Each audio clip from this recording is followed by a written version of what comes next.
Audiolibros en Latino presenta El misterio del collar de perlas, un relato de Baronesa Orczy. Parte 1. El viejo del rincón tenía una teoría muy curiosa sobre aquel enigmático asunto del collar de perlas. Aunque todo ocurrió hacía ya algunos años, me siento tentada a dejar constancia de sus deducciones, pues hasta donde sé, ni la policía de este país ni de ningún otro, ni el público en general, ha logrado dar una explicación satisfactoria a lo que fue, sin duda, una aventura extraña y desconcertante. Recordaba bastante bien el caso cuando él me habló por primera vez una tarde en lo que ya se había convertido en mi salón de té favorito de Fleet Street. Lo único que no tenía del todo claro era la identidad de la ilustre dama a la que se le iba a obsequiar el collar. Sabía, por supuesto, que pertenecía a una de las casas reinantes de Europa y que había sido una firme y algo impulsiva opositora del movimiento comunista en su país. Por ello, tanto ella como su encumbrado esposo habían sido blanco de más de un atentado.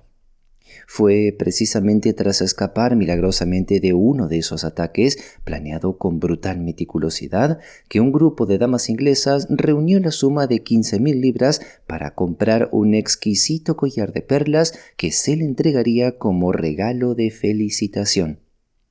Con razón o sin ella, las donantes temían que cierta organización política bien conocida en el continente intentara, por todos los medios posibles, lícitos o no, impedir que este símbolo de la buena voluntad inglesa llegara a destino. Coincidía además que, en los últimos meses, se habían producido numerosos robos de objetos de valor en trenes europeos. Por ello surgió el dilema: ¿quién debía encargarse del riesgoso traslado del collar? La situación se complicaba aún más por el hecho de que, en aquella época, las compañías de seguros excluían a uno o dos países europeos de sus coberturas contra robo, y justamente a uno de esos países debía viajar el portador del collar. Imagínate la ansiedad, la expectación que se apoderó de las miles de mujeres inglesas de clase media que habían contribuido con su parte. El comité se reunió a puertas cerradas para deliberar sobre las cualidades de diversos voluntarios dispuestos a emprender el viaje. Estas buenas señoras estaban convencidas de que ciertos líderes anarquistas estarían al acecho del botín y que dispondrían de medios especiales para apoderarse de él en la frontera, en medio de las eternas inspecciones de aduanas y controles de pasaporte célebres en ese país. Finalmente, el comité eligió al capitán Arthur Sanders, sobrino de Sir Mountbatten, presidente del comité. Al parecer, el capitán tenía experiencia en viajes al extranjero y su esposa era extranjera, sueca, según se entendía. Se pensó que, si viajaban juntos, el motivo podría parecer una simple visita familiar, y así el traslado del collar pasaría desapercibido. La elección fue bien recibida por todos los suscriptores. Se acordó que los Sanders partirían en el tren de las 10 de la mañana rumbo a París, el día 16 de marzo. La tarde anterior, el capitán debía pasar por cierto banco de Charing Cross donde estaba guardado el collar y recibirlo como un encargo casi sagrado de manos del gerente. Además, se dispuso que Mary, al llegar a París, enviaría un telegrama a su amiga la señora Berners, secretaria del comité, y que mantendría informadas a las damas en cada etapa importante del viaje. Y así partieron. Pero el día 16 no llegó noticia alguna desde París. Al principio nadie se alarmó. Se pensó que el tren desde Calais habría llegado con retraso y que los Sanders apenas habrían tenido tiempo de pasar por la aduana y abordar el tren deluxe hacia el este, sin oportunidad de enviar el telegrama prometido. Pero pasadas las 12 del día 17, Sir Mountbatten recibió un cable desde París, enviado por Mary. Arthur desaparecido desde anoche. Muy preocupada. Por favor, venga de inmediato. Reservé habitación para usted. Mary, Hotel Majestic. La noticia fue espantosa. Sin embargo, Sir Mountbatten, con encomiable prontitud, respondió anunciando su salida inmediata hacia París. Como ya no alcanzaba el tren vespertino, abordó el nocturno y llegó al Hotel Majestic temprano por la mañana. Tras un baño y algo de desayuno, comenzó a recabar información. Descubrió que la policía francesa ya estaba al tanto del caso, pero no tenía la menor pista sobre la extraña desaparición del capitán Sanders. La administración del hotel se mostraba indignada y Mary al borde del colapso. Afortunadamente, en el mismo hotel se encontraba el señor Hasberg, hermano de Mary, un hombre de negocios sueco de notable sangre fría y juicio claro, quien le puso al tanto de los hechos. Al parecer, el señor Hasberg residía en París por motivos laborales y esperaba ver a su hermana y a su cuñada la tarde del 16 en la estación del norte, mientras cruzaban la ciudad. Sin embargo, esa misma mañana había recibido un telegrama de Marie pidiéndole que reservara una habitación y una sala en el Hotel Majestic. Así lo hizo, complacido por la oportunidad de pasar más tiempo con ellos. Aquel día estuvo ocupado en la oficina hasta tarde, por lo que no pudo encontrarlos en la estación. Pero cerca de las 9 de la noche se dirigió al hotel con la esperanza de verlos. Su habitación estaba en el tercer piso. Al llegar a la puerta, la número 301, oyó una conversación dentro que cesó en cuanto abrió. Al entrar, vio que el capitán Sanders tenía visita. Un hombre alto, corpulento, de grandes bigotes antiguados y gafas doradas de montura gruesa. Al ver a Hasberg, el visitante se puso el sombrero, un bombín, alzó el cuello del abrigo y, con un acento extranjero muy marcado, se despidió apresuradamente. «Bueno, hasta mañana, viejo. Nos vemos». Luego se alejó por el pasillo. Hasberg lo observó mientras se alejaba, sin pensar mal ni sentir sospecha alguna. Luego entró y saludó a su cuñado. Sanders le pareció nervioso, incómodo. Cuando preguntó por Mary, él explicó que había preferido quedarse en su habitación porque él tenía que atender a ese hombre por negocios. Hasberg hizo algún comentario trivial sobre el visitante y poco después Mary entró. También ella parecía alterada y preocupada. Saludó a su hermano y de inmediato le preguntó a su esposo con ansiedad. ¿Ya se fue? Sí, ya se fue, pero dijo que volvería mañana, respondió Arthur lanzando una mirada significativa hacia Hasberg e intentando parecer despreocupado. Mary suspiró, visiblemente aliviada. Percibiendo algo extraño, Hasberg los interrogó sobre el visitante, pero no obtuvo respuestas claras. «No hay nada raro con el viejo Paskier», dijeron ambos.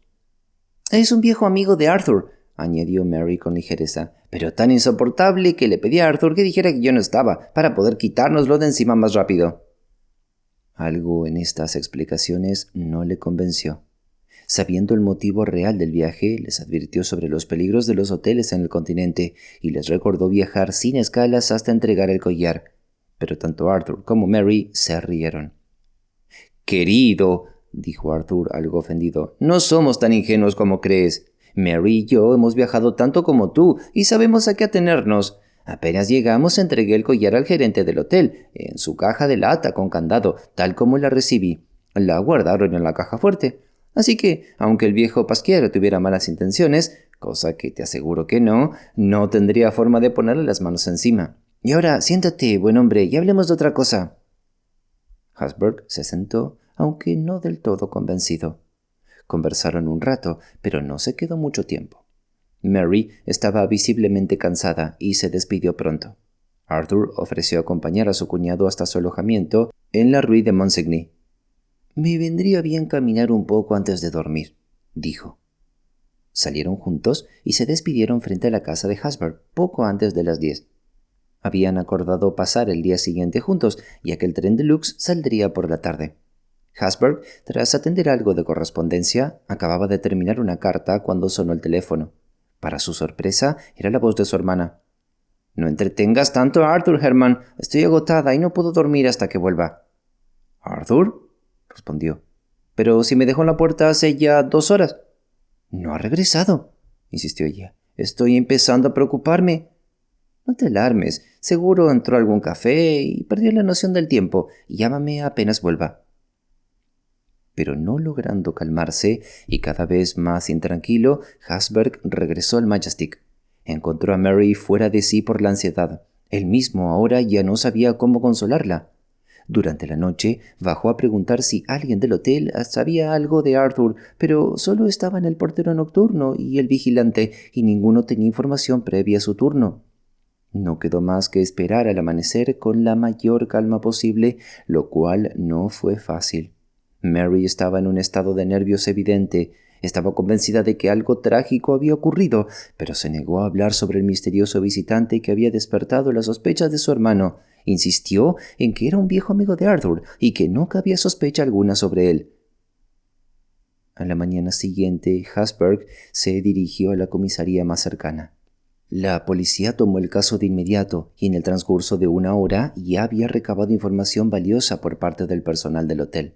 Para empezar, se confirmó que alrededor de las 10:10 de la noche anterior, es decir, unos 15 minutos después de que Hasberg se despidiera de Arthur frente a su alojamiento, el capitán Sanders regresó al Majestic y pidió que le entregaran la caja metálica que había dejado en custodia en la recepción. Hubo cierta dificultad para cumplir con su solicitud, ya que el empleado encargado de las llaves de la caja fuerte no se encontraba en ese momento. Sin embargo, el capitán insistió tanto que lo buscaron con urgencia. Cuando apareció, realizó las formalidades habituales y entregó la caja a Sanders, quien firmó el recibo en el registro. Más tarde, Hasberg identificó esa firma, clara e inconfundible. Sanders subió a su habitación, rehusando usar el ascensor, y 5 minutos después volvió a bajar, saludó con un gesto al portero y salió del hotel. Desde entonces nadie lo había vuelto a ver. Sin embargo, durante la mañana, el camarero del cuarto piso encontró una caja metálica vacía en el guardarropa de caballeros. La trajeron y, para horror de Mary, era efectivamente la caja donde estaba guardado el collar de perlas. Todo esto fue un golpe devastador para Mary y también para Hasberg, quien hasta ese momento estaba convencido de que el collar seguía bajo resguardo en la caja fuerte del hotel. Ahora temía lo peor. Se reprochaba no haber investigado con más firmeza la identidad del misterioso visitante. Aunque aún no podía creer que su cuñado estuviese involucrado en un robo premeditado, no sabía qué pensar. La conducta de Arthur había sido, como mínimo, desconcertante. ¿Por qué insistir en pasar la noche en París cuando todo estaba planeado para seguir viajes sin escalas? ¿Quién era realmente el hombre del gran bigote al que ambos llamaban el viejo Pasker? ¿Y por qué Arthur sacó el collar de la caja fuerte para luego desaparecer con él en medio de la noche? Hasberg estaba convencido de que ese tal Pasker sabía más de lo que parecía. Pero, para su frustración, Mary seguía defendiendo al hombre, asegurando que era inofensivo, un viejo amigo de Arthur. Al ser presionada, dijo que no sabía dónde se alojaba, ni siquiera su nacionalidad exacta, pero creía que había salido esa misma noche hacia Bruselas, donde supuestamente tenía negocios. El personal del hotel confirmó que el visitante fue visto por el portero alrededor de las 8:30, cuando preguntó si el capitán Sanders había cenado ya. Al recibir una respuesta afirmativa, subió a la habitación sin usar el ascensor. Unos 30 minutos más tarde, un camarero lo vio cruzar rápidamente el vestíbulo y 2 botones lo vieron salir por las puertas giratorias. Todos coincidían. Era un hombre alto, corpulento, con bigote espeso y gafas con montura dorada. Llevaba bombín y un abrigo con el cuello subido hasta las orejas. Aunque hablaba inglés, el portero, que dominaba bastante bien ese idioma, notó en su acento que no era inglés. Mientras tanto, el comisario, en su segunda visita al hotel, informó a Hasberg que todas las comisarías de París y alrededores ya estaban al tanto de la desaparición de Sanders. Se habían dado avisos telefónicos para averiguar si algún hombre de su descripción había sido encontrado herido o refugiado tras un accidente callejero. Además, se envió una descripción detallada del collar de perlas a todas las casas de empeño del país. También se activó una búsqueda intensa del hombre del gran bigote, aunque por el momento sin resultados. Mary, por su parte, seguía negando conocer su paradero. Arthur lo veía a veces en Londres, decía, pero ignoraba todo lo demás: nacionalidad, domicilio, detalles. Solo sabía que se llamaba Pasker y que tenía negocios en Bruselas, así que asumía que era belga. Ni siquiera ante su hermano accedió a dar más información, a pesar de que él le explicó con claridad cómo su actitud resultaba sospechosa ante la policía y los propios amigos de la familia. A eso, Mary respondió entre lágrimas que no sabía más y que estaba convencida de que Pasker era inocente, que jamás habría intentado robar el collar ni hacerle daño a Arthur. No había más que decir, al menos por el momento, así que Hasberg envió el telegrama a Sir Montabauden usando el nombre de su hermana para que alguien con más tiempo pudiera encargarse del asunto y apoyar a Mary, que se encontraba en su estado emocional deplorable. En esta primera conversación pudo asegurarle a Sir Montague que todo se había hecho para rastrear tanto al desaparecido Arthur como al collar del que había sido custodio. Y fue justamente mientras hablaban del caso que Hasburg recibió un aviso de la policía. Creían haber encontrado al desaparecido. Le rogaban que se presentara cuanto antes en la comisaría.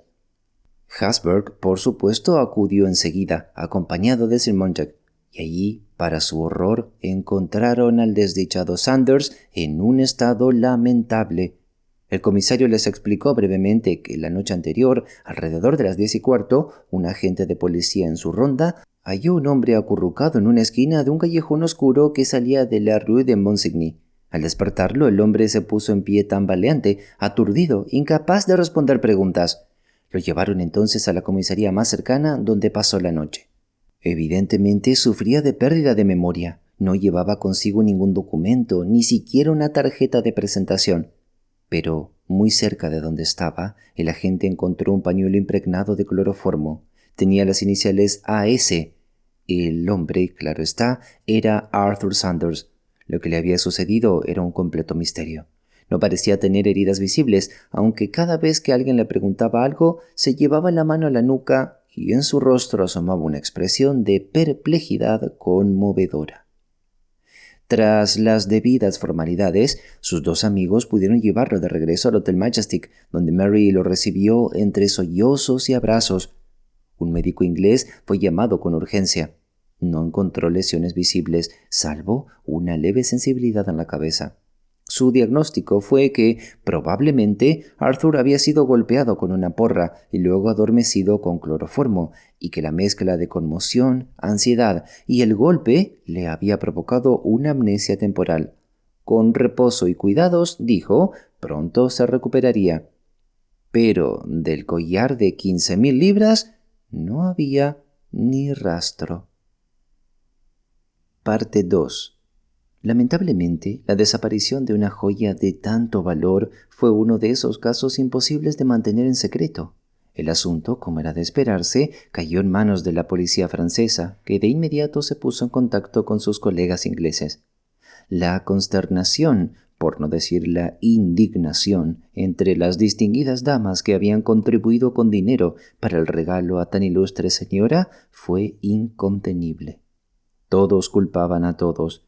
La elección del capitán Sanders como mensajero oficial fue objeto de duras críticas. Se hicieron preguntas directas sobre sus antecedentes y sobre las relaciones extranjeras de su esposa, y pronto se descubrió que se sabía muy poco de ambos.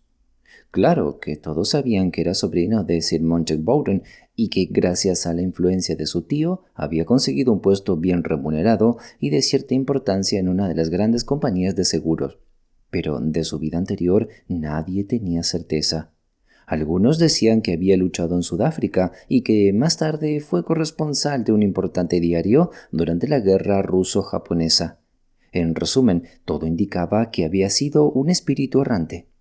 Y era tarde cuando el comité fue severamente cuestionado por haber confiado una misión tan delicada a un hombre que era o un cobarde o un ladrón o ambas cosas. Al principio nadie dudaba que Sanders se había reunido con un cómplice en París, a quien le había entregado el collar, simulando luego haber sido atacado, drogado y robado, y más tarde haber perdido la memoria.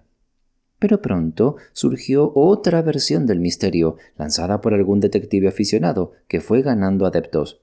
Esta sostenía que Sir Montague Bowden había sido cómplice del robo junto a los parientes de la señora Sanders, que el hombre del gran bigote estilo morsa no existía o no era más que un viejo amigo inofensivo del capitán, y que fue Hasburg quien convenció a su cuñado de sacar el collar de la caja fuerte del hotel y llevarlo a la Rue de Monsigny. Según esta teoría, el mismo sueco traicionero habría emboscado al crédulo inglés, lo drogó y le robó el preciado collar. Mientras tanto, la policía inglesa ya había sido informada por sus pares franceses, pero antes de que pudieran actuar o recomendar discreción, un joven periodista del Express Post entrevistó a la señora Elizabeth Spicer, doncella en el departamento de los Sanders en Sloane Street. Al parecer, la joven tenía algo que decir sobre un caballero llamado Pasker, un visitante habitual del hogar. Lo describía como un hombre alto y apuesto, con gafas de montura dorada y un frondoso bigote militar. La última vez que lo vio fue 2 días antes de que sus patrones partieran al extranjero. El señor Pasker llegó tarde esa noche y se quedó hasta pasadas las 10. Cuando Elizabeth fue llamada para despedirlo, lo encontró en el vestíbulo diciendo adiós al capitán y le oyó decir, con ese acento extranjero tan raro, según sus palabras, «Bueno, yo estaré en París antes que tú. Piénsalo, amigo mío». A eso se sumó el testimonio de Henry Tiddy, mayordomo de Sir Montague Bowden. Según él, el capitán Sanders visitó a su tío en la casa de London Street la tarde del día 15. Ambos permanecieron casi 1 hora encerrados en la biblioteca.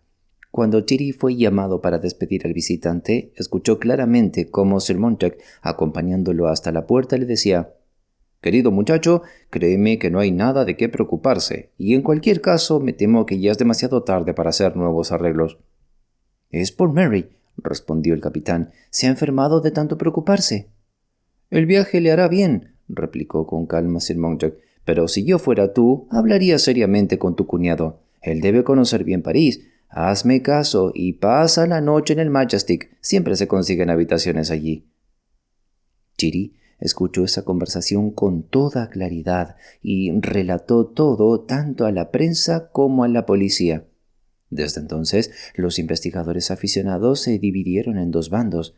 Quienes creían que Pasker, Sanders y probablemente la señora Sanders habían conspirado para robar el collar, basando sus teorías en el testimonio de Elizabeth y en el empeño inusual de Mary por proteger a ese misterioso Pasker. Y los que, basados en la historia del mayordomo, apuntaban a Sir Montague Bowden y a Hasburg como los cerebros detrás del plan. En esta versión, el viejo Pasker era simplemente un amigo de Arthur, cuya presencia aquella noche en el Majestic fue o bien una invención de Hasburg o completamente inocente. Sir Montague trató en vano de explicar el testimonio de Chiri. Admitió que Arthur lo había visitado esa tarde, pero aseguró que su preocupación giraba en torno a la salud de Mary. Temía que el largo viaje le afectara, así que le aconsejó pasar la noche en París y hablar del asunto con el hermano de Mary. La conversación que escuchó Tiddy podía perfectamente encajar con esa explicación, pero no convenció a los detectives amateurs, que preferían ver a un criminal en el presidente del comité antes que a un anciano respetable deseoso de resolver el enigma. Y mientras se debatía sin descanso, no había noticias del collar ni del hombre del bigote morsa. Seguramente aquel individuo ya se había afeitado y lucía una barba nueva. Había logrado eludir a la policía. Si huyó a Bruselas o cruzó la frontera alemana, nadie lo sabía, pero su desaparición reforzaba la teoría de su culpabilidad en complicidad con Sanders frente a la teoría Bowden-Hasburg. En cuanto al collar, probablemente ya había sido desmontado y sus perlas estarían siendo vendidas una a una a comerciantes sin escrúpulos en algún rincón de Europa cuando la atención mediática se calmara. Se decía que el capitán Sanders comenzaba a recuperarse tanto de la amnesia como del colapso posterior. Todos esperaban ansiosos su explicación sobre aquel extraño impulso en sacar el collar de la caja fuerte del hotel y salir con él por las calles de París a una hora tan imprudente. La respuesta llegó tras 2 semanas de silencio en una carta de Mary a su amiga la señora Berners. Según ella, Arthur le había contado que aquella noche fatídica, luego de despedirse del señor Hasburg en la rue de Monsigny, se sintió inquieto por lo que éste le había dicho sobre los hoteles extranjeros. De pronto, tuvo la certeza de que el collar no estaba seguro en manos del personal de Majestic. Imaginaba que, llegado el momento de retirar la caja de lata, lo haría en medio del bullicio del vestíbulo, bajo la mirada de posibles ladrones. Así que regresó al hotel, reclamó la caja y, como ésta era voluminosa, la dejó en el guardarropa. Luego colocó el estuche de terciopelo con el collar en el bolsillo de su abrigo y salió con la intención de pedirle a Hasburg que lo guardara hasta que el tren de lujo partiera la noche siguiente. Estaba cerca del domicilio de Hasburg cuando, sin previo aviso, un golpe sordo en la nuca lo dejó inconsciente. Pero esta explicación fue considerada casi unánimemente muy débil, y fue mejor que los Sanders decidieran permanecer en el extranjero por un tiempo. Las damas, sobre todo las que habían contribuido al regalo, estaban furiosas. Por su parte, Sir Montagu pasaba por un momento amargo. Ya había tenido varias discusiones con conocidos y se hablaba incluso de una demanda por difamación que sería todo un escándalo. Y así siguieron los debates hasta que un día, lo recuerdo como si fuera hoy por el revuelo que se armó en toda la ciudad, hubo una escena escandalosa en uno de los grandes clubes de Piccadilly. Sir Montagu fue insultado por otro miembro del club. Lo llamaron ladrón y le preguntaron qué parte del dinero de la venta del collar le correspondía. Es cierto que el hombre estaba ebrio, pero aún así fue una situación espantosa para Sir Montagu, porque mientras el otro se volvía cada vez más agresivo y él más indignado, notó que prácticamente no tenía aliados en la sala. Algunos intentaron calmar los ánimos, otros se mantuvieron al margen, pero nadie lo defendió. En medio de ese vergonzoso espectáculo, quizás único en los anales de la vida de los clubes londinenses, un empleado entró y le entregó un telegrama a Sir Montagu. Incluso los más escépticos y los que ya estaban mareados por el bullicio admitieron después que fue como si la providencia hubiera hecho llegar ese telegrama en el momento exacto. Había sido enviado a su casa en London Street, su secretario lo abrió y lo reenvió al club. Al leerlo, Sir Montagu compartió el mensaje con los presentes y nunca antes se había visto tanto alboroto en un grupo de ingleses tan sobrios. El telegrama había llegado desde el otro extremo de Europa, enviado por la ilustre dama a la que finalmente se le había entregado el valioso collar. Decía así: profundamente conmovida por el exquisito obsequio recién recibido gracias a la amable gestión del capitán Sanders de parte de damas inglesas, mis agradecimientos por igual a tan bellos pensamientos y a tan hermoso collar. Ruego transmitir mi más sincero agradecimiento a todas las donantes. Tras leer el telegrama, Sir Montagu exigió disculpas a quienes habían cuestionado su honor y, según entiendo, las recibió sin reservas. Después de eso, las lenguas se desataron. Surgieron las conjeturas más disparatadas sobre el posible desenlace de lo que ahora parecía un misterio aún más curioso.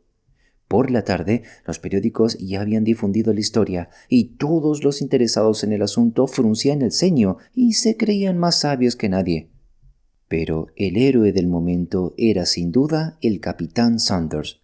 De haber sido considerado un necio o un sinvergüenza, pasó a encarnar todas las virtudes que hicieron grande Inglaterra: prudencia, astucia y determinación. Sin embargo, la verdad es que nadie sabía qué había ocurrido realmente. La ilustre dama tenía el collar y el capitán Sanders regresaba a Inglaterra con su reputación intacta, pero cómo se llegó a ese feliz desenlace ni los más listos lo podían explicar. Días después, el capitán y su esposa llegaron al país. Apenas bajaron del tren, fueron rodeados por periodistas ansiosos por conocer su versión.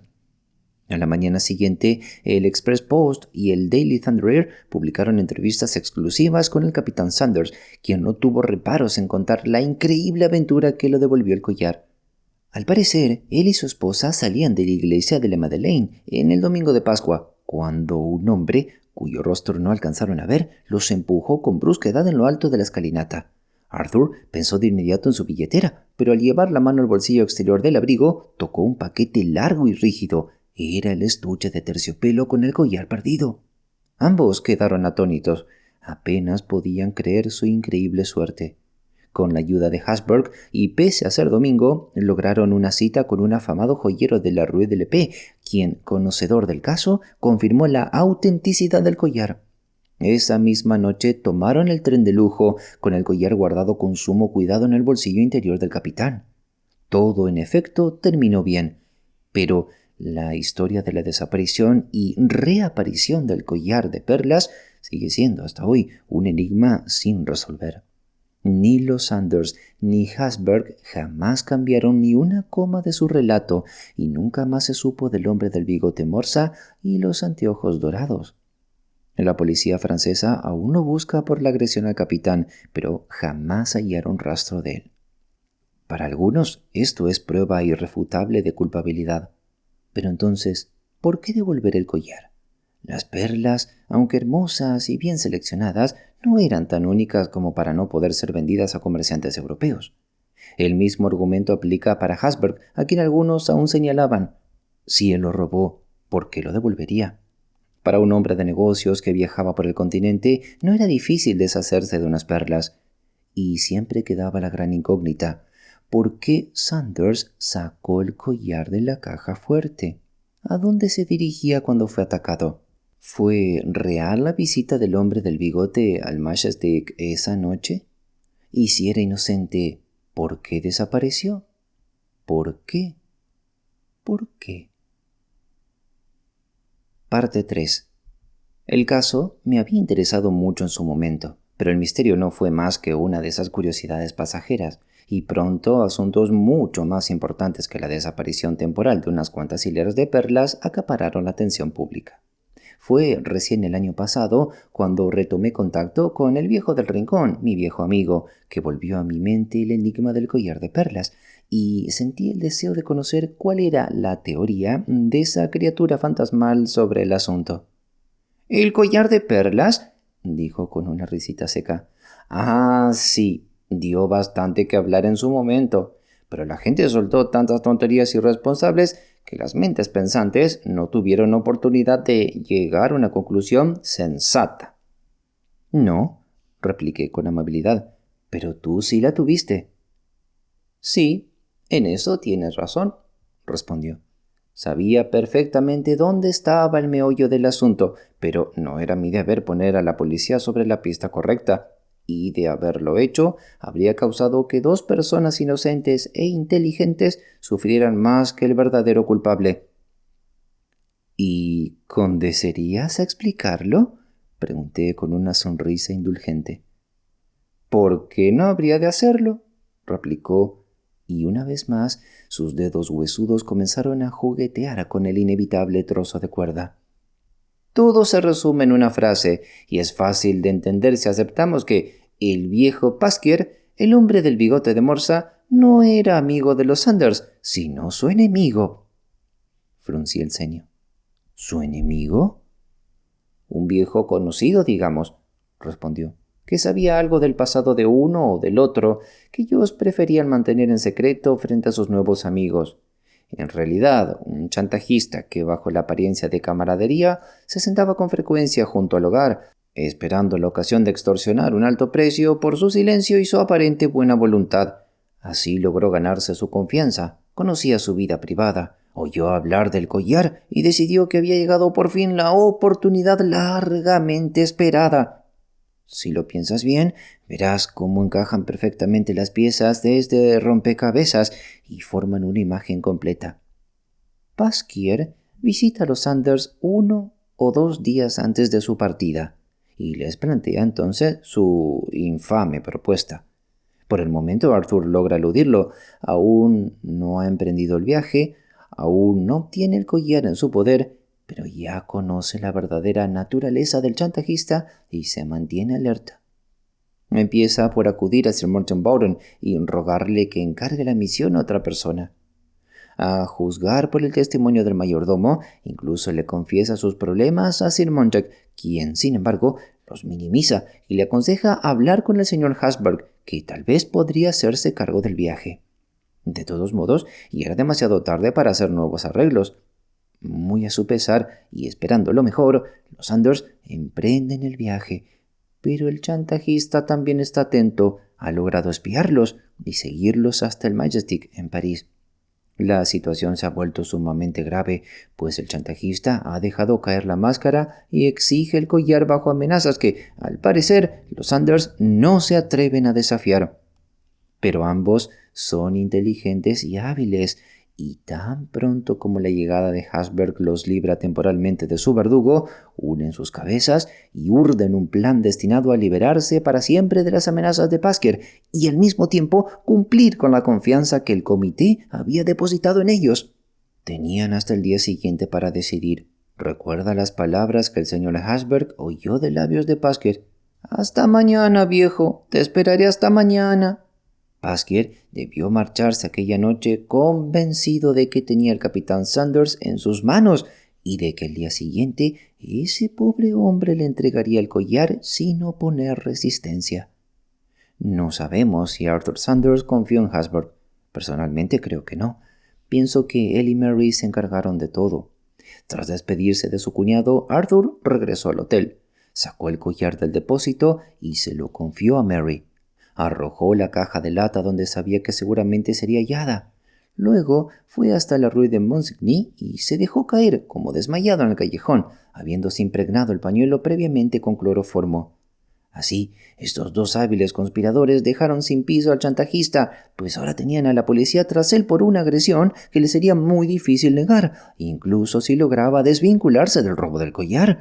En cualquier caso, quedaría desacreditado y sus amenazas en el futuro serían ignoradas, ya que si se atrevía a actuar abiertamente después de eso, la opinión pública estaría tan en su contra por un crimen que no cometió que nadie lo escucharía si intentaba perjudicar al capitán Sanders.